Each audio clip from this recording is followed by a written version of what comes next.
Al doctor Julio Curi, que es otro de los abogados que está mencionado en los contratos con la Procuraduría General de la República, que ya indicó. Buenos días, Julio. Mi querido tocayo, todo bien, qué bueno que me llamen. Mire, el doctor Eduardo Jorge Prat explicó que en su caso él estaba de manera honorífica, pues, en estas responsabilidades, y que estaba previsto lo de el pago en caso de la rescisión unilateral, porque ya eso tenía otras implicaciones y había que protegerse. Entonces, ¿cuál es la situación en el caso suyo? Es igual, para ese servicio en específico, que no sé si Eduardo lo explicó, consistía en el escrito de defensa que había que presentar a raíz del recurso contencioso administrativo que intentaron 14 fiscales contra una resolución que dictó el Consejo Superior del Ministerio Público, en la que sentó las bases para la sustitución de una serie de miembros del Ministerio Público. Ese trabajo, ese escrito de defensa, no estaba sujeto a remuneración alguna. Lo mismo que Participación Ciudadana, que presentó una intervención voluntaria y tuvimos que hacer un escrito de defensa con ocasión de esa intervención de Participación Ciudadana. Esos servicios no fueron remunerados. ¿Por qué se fijó para el año 2023 la fecha de vigencia del contrato? Porque partiendo del promedio de demora en que incurre el Tribunal Superior Administrativo para decidir los recursos contenciosos, se estima con probabilidad que para ese año o tal vez para años posteriores tome una decisión, dicte una sentencia para fallar, para decidir el recurso contencioso de que les he hablado. Ese es el sentido que tiene la fecha. De manera que era más bien para preservar nuestros servicios que no estaban sujetos a remuneración. Y la cláusula penal, que es la indemnización que las partes acuerdan previamente, era para proteger nuestra reputación. Porque es muy usual que cuando los abogados son contratados, clientes malintencionados les revocan el mandato o les rescinden el contrato de cuota litis o el contrato de representación, afectando el buen nombre y la imagen del abogado, porque generalmente cuando a ti se prescinden de tus servicios sin explicación, sin justificación, lo que hay que suponer es que tú has hecho un trabajo negligente, imprudente, torpe, y ese es el sentido de la cláusula penal. Pero ya el trabajo se hizo, los escritos se depositaron, no hay nada que pagar, ni siquiera la misma cláusula penal, porque ya el trabajo no está sujeto a ninguna actividad procesal. De manera que si ellos lo que quieren es que nosotros entreguemos la representación, muy bien, ese es su derecho. En mi caso, yo no aspiro a esa indemnización. Lo que sí quisiese es que se aclarara que en caso de que lo hagan, que nuestros servicios fueron prestados de manera oportuna, diligente y eficaz, porque ahí están los escritos de defensa. El que quiera asomarse a esos procesos solamente tiene que pedir copia del mismo en el Tribunal Superior Administrativo. O sea, que al igual que Eduardo está dispuesto a renunciar de la penalidad, y la inquietud por lo expuesto por Eduardo y ahora por ti es cuidar la imagen de que se aclare que el servicio ya fue prestado. Ya fue prestado. Yo creo que Acento, que fue el medio que divulgó esto, al que se le entregó esto para que hiciera la noticia, debió haber contrastado antes de publicar su información los hechos con nosotros, con los abogados, para que el lector de primera impresión también se llevase nuestras opiniones y no se fijase un criterio sesgado a partir de esas informaciones que él publicó. Sí, porque ya se ha difundido otra percepción de un servicio que era gratuito, que no había intención de lucrarse bajo ningún concepto, sino sencillamente proteger el buen nombre del abogado. En caso de que usted quisiera rescindir el contrato, usted no me puede echar a mí una cosa así por así. Entonces, que es muy usual, tocayo. Tú tienes hijos que son abogados que también te lo pueden confirmar. Sí.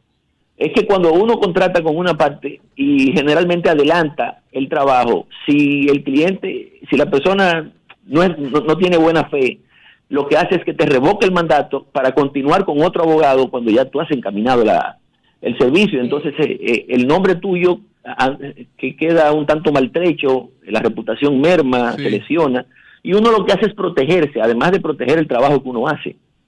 Esta iniciativa, este contrato, ¿se hizo de manera simultánea con los 4 abogados ya indicados o fue una negociación particular con cada quien que coincidió finalmente en la indemnización? Muy buena pregunta, porque a nivel que nosotros no hicimos esos contratos.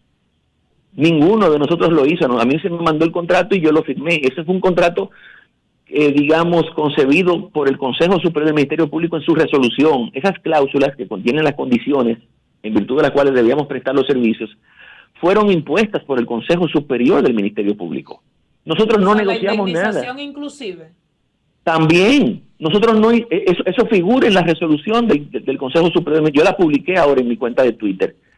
Yo no negocié con nadie. Nosotros lo que hicimos fue prestarle un servicio al Consejo Superior del Ministerio Público, que también, algo que debo yo reprocharle a Acento, es que confunde la persona del ex procurador con un órgano constitucional que se llama Consejo Superior del Ministerio Público, integrado por 5 miembros, un fiscalizador, un fiscal, un procurador general de corte, un procurador general de procurador general adjunto elegido por sus pares y el procurador general de la República, que es miembro de ese consejo. Pero la connotación es que Jean Alain nos contrató. No, yo ni negocié ni en ningún momento ni con Jean Alain. A nosotros se nos llamó, ¿ustedes están dispuestos a prestar este servicio? Sí, yo lo presto de forma gratuita, no hay problema. Y así se hizo. O sea que en lugar de criticarnos, yo he esperado de parte hasta del propio Acento y de la comunidad, digamos, de las redes sociales, es que celebren que se ha prestado este servicio, en particular sin remuneración. No podemos decir otra cosa. Eury. Sí. Julio, yo le he estado dando seguimiento, ahora salió esto, pero yo le he estado dando seguimiento a lo que fue esa situación que se está dando con el Ministerio Público y la demanda que han puesto varios que hoy han sido nombrados como procuradores generales adjuntos, y según la magistrada Carmen Alardo Peña, le preguntaba eso también ahorita a Eduardo, hay una situación ahora de lo que ellos planteaban en aquel momento, se acaba de hacer ahora, entonces ahora ellos son juez y parte. ¿Qué va a pasar ahí, Julio? Bueno, mira, ahí figura entre los fiscales que recurrieron contenciosamente Wilson Camacho, Juan Medina, Pedro Amador, y Jenny Berenice. Sí, ellos están en una situación difícil porque el Consejo Superior sigue compuesto tal como estaba a la salida del magistrado Jean Alain Rodríguez, excepto que el procurador actual es Miriam Germán. Pero los otros 4 miembros son esos los que están ahí. Entonces, si ellos fueron los que aprobaron por mayoría o de forma unánime las bases de aquel concurso, ¿qué pueden hacer ahora? O sea, que yo lo que no entiendo, ¿por qué filtrar este documento para generar esta laraca? Si lo que se quiere es anular aquellas bases del concurso, entonces que se convoque el Consejo Superior del Ministerio Público para que desande sus pasos. Y una vez hecho esto, pues entonces se le notifica al Tribunal Superior Administrativo la decisión, se deposita y se pide el archivo del expediente. ¿Se podría cambiar la composición del Consejo? Digo, las personas que lo integran. ¿Qué proceso debería pero ocurrir? Cuando se venzan los periodos para los cuales ellos fueron electos, porque eso es por elecciones. Por ejemplo, el fiscalizador es electo por sus pares. Lo propio que el fiscal y el procurador de corte y el procurador general adjunto. Es decir, ellos tienen un periodo de desempeño, me parece que de 5 años, 4 años, 5 años, y hasta que no se venza no se puede modificar la conformación de ese órgano. Que es un órgano, bueno aclarar, constitucional, porque figura en la Constitución como el órgano supremo del control del Ministerio Público. De manera que a nosotros no nos ha contratado Jean Alain, como se ha dicho, sino el Consejo Superior del Ministerio Público, por resolución que se dictó y que yo hoy me permití subir, porque no la tenía ayer cuando esto sucedió, para que la gente estuviese clara, porque no es Jean Alain quien sienta las condiciones que figuran en esas cláusulas contractuales es el propio Consejo Superior. Nosotros lo que hicimos fue adherirnos a su voluntad. Era hacerlo o no hacerlo. Bueno, de todas maneras, Julio, el Consejo es presidido por el procurador, sí, aunque lo integren otros. Sí, así es. Quiero dos preguntas al margen de este tema y sin entrar en el fondo del asunto de la judicialización del asfalto caliente, sin entrar en el fondo de esto. Hay dos preguntas que quiero hacer al margen. Como definición jurídica, tipicidad, ¿qué es la tipicidad? ¿Me preguntas? Sí, tipicidad. ¿Qué es tipicidad? La tipicidad es cuando una conducta determinada está prevista en la norma. Es una conducta típica. Es decir, el que voluntariamente mata a otro se hace reo de homicidio. Entonces, esa es una conducta típica. Eso es lo que quiere decir. Y entonces otro término que tendremos que aprendernos, a ver lo que significa. Subsunción. Sí, eso es cuando la conducta reprochable se subsume en lo que la norma prevé. Es decir, si una persona desenfunda un arma y le dispara a una persona y le arrebata la vida, entonces esa conducta se subsume en lo que la norma prevé.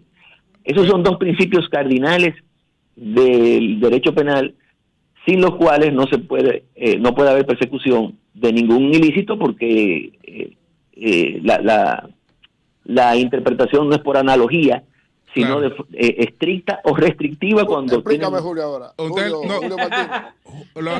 lo explico, porque desde anoche estoy detrás. La subsunción, explícame ahora. Desde anoche estoy detrás de estos términos, porque la violación a la ley de compra y contrataciones de por sí no es un delito penal. Es decir, no lo es. No es penal. No lo es. Tiene que estar acompañado de la tipicidad y de la subsunción. Tendremos... No, tocayo, no. O explíqueme esto. Tiene que ocurrir a la par de un hecho que esté tipificado como ilícito penal, como un hecho penalmente punible, porque la violación perfecto, que tienen que concurrir. Sí, tiene que concurrir, porque la sola asignación de un contrato en violación a los procedimientos de selección que prevé la ley 34006 no constituye un ilícito penal. Eso está sancionado con penas disciplinarias, sanciones disciplinarias, y tanto en virtud de la ley de función pública, la 4108, como la 34006 y la 1004 de la Cámara de Cuentas. Ahora, si a la par, es decir, de manera concurrente o con posterioridad, funcionario y oferente incurren en tratativas, digamos, sobre evaluar el precio del bien, el servicio o la obra que se contrata, ¿qué otra cosa puede suceder? El pago de dinero que no esté previsto, como no lo está, digamos, soborno, son los ilícitos que se pueden verificar para que entonces la asignación pueda degenerar en un ilícito penal. La asignación no es así, a la ley, es simplemente una sanción administrativa. Sí, absolutamente. Por eso cuando yo ayer, y además es bueno que ustedes sepan que en virtud de la ley 1004 que instituye la Cámara de Cuentas existe una presunción de legalidad de todas las actuaciones y operaciones de los funcionarios públicos, que solo puede ser revertida por auditorías financieras de gestión o investigaciones especiales de la Cámara de Cuentas. Órgano constitucional rector del control externo. Julio, quiere decir que lo que se llevó ayer a la Procuraduría General de la República, si no está avalado por una auditoría de la Cámara de Cuentas, no tiene validez legal. Bueno, te respondo leyéndote el artículo 45 de la ley 1004, que es la de la Cámara de Cuentas. Ajá.